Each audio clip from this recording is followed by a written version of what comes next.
లోపల ఉన్న యేసయ్యను బయటికి తీసుకొచ్చాడు. చప్పట్లు కొడుతూ స్తోత్రాలు చెల్లించాడు.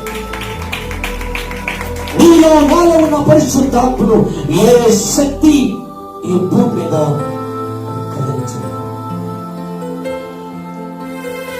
ట్రాక్ల కొడుతున్నాం ఉండాలి.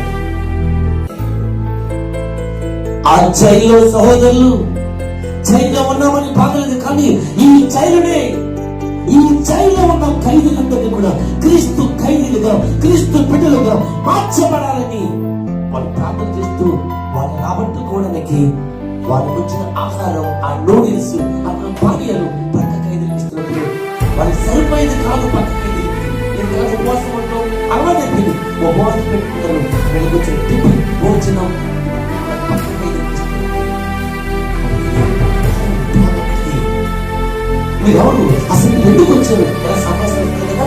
ఈ సంభాషణలో వాళ్ళ ఊరికి దగ్గరికి ఒక్కొక్కరిని బాత్రూమ్ తీసుకెళ్ళి అక్కడ ఆయనే బాప్తిస్మం ఇచ్చారు. కొద్ది కాలానికి జైలంతా కూడా ఏమైపోయింది తెలుసండి,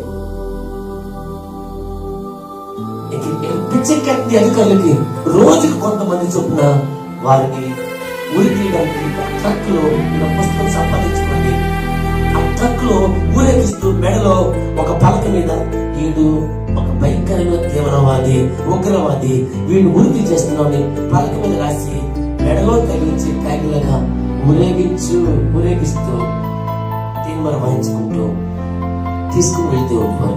తెల్లనే తక్కెక్కించేయాలి. వాళ్ళు ఏం చెప్పారు తెలిసి 10 మంది తక్కిన 10 మందికి, సహోదరులారా మేము ప్రభు ఎందుకు వెళ్తున్నాం, రేపు మీరు జ్ఞాపకం కొరకు మీరు సిద్ధపడిపోండి. హల్లెలూయా.